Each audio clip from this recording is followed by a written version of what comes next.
Wilson. Ms. Chavez-DeRemer, you're recognized for 5 minutes. Thank you, Madam Chair.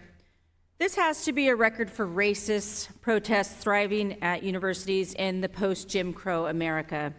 I mean, seriously, a lot of these schools now feel like they're being riled up by George Wallace. The target this time not being Black Americans, but Jewish Americans.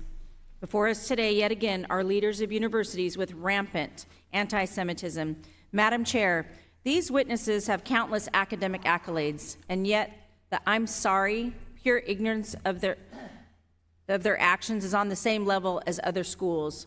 Do you three think you operate in a vacuum? Every Jew, at home and abroad, is raised with stories of the Holocaust and how it could happen again. And now we find ourselves drowning in the same cultural rot which led up to the most horrific genocide in human history. The world knew what was happening to Jews in Nazi-occupied Europe, but why didn't they care? Because there was a culture of indifference and hatred toward Jews. Culture drives everything, and the world is now being directly influenced by the culture of hatred on American campuses, your campuses. Mr. Schill, Dr. Holloway, and Dr. Block, evil does not rear its cowardly head unless given permission. Through an unwillingness to successfully end these protests, you have given permission to the evil we are witnessing. According to the Anti-Defamation League, this past year was the worst year for anti-Semitic incidences since ADL began recording more than 4 decades ago. There was a total of 8,873 incidents reported across the United States in 2023, an increase of 140% compared to 2022, which was also a record-setting year.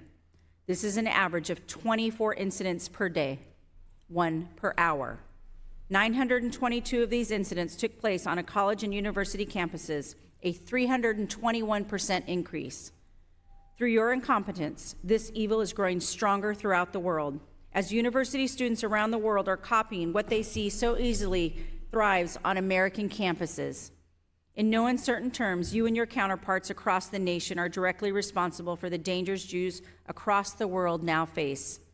Chancellor Block, the encampment at UCLA, including messaging and Arabic reading, O Kasham, burn Tel Aviv.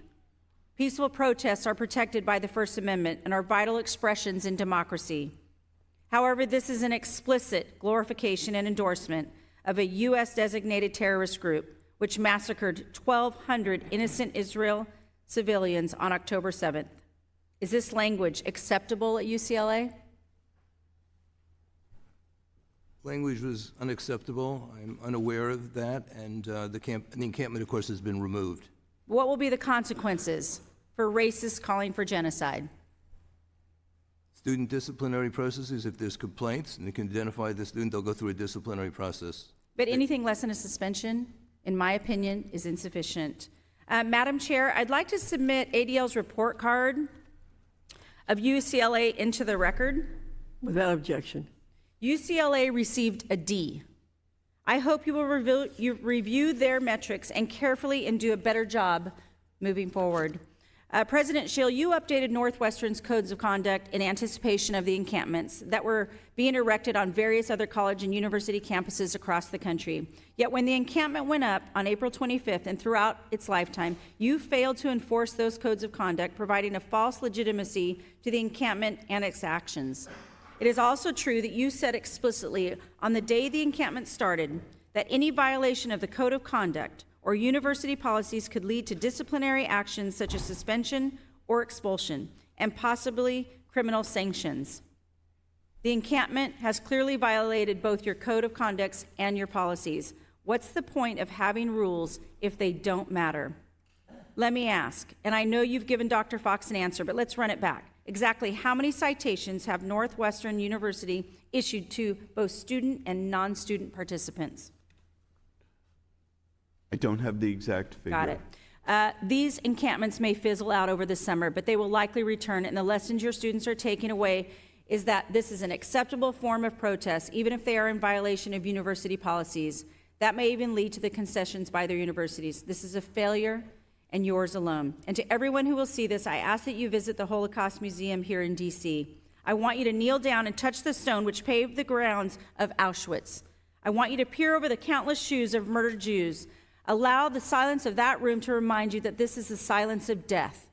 Death enabled by global culture, indifference, and hatred, a culture which each of us has a role in either enabling or ending. And I would remind you, Mr. Shield, Dr. Block, and Dr. Holloway, of who you are. You are leaders of culture. At this present moment, you have abandoned that role. I hope you reclaim it, because we will certainly be watching. And with that, Madam Chair, I yield back.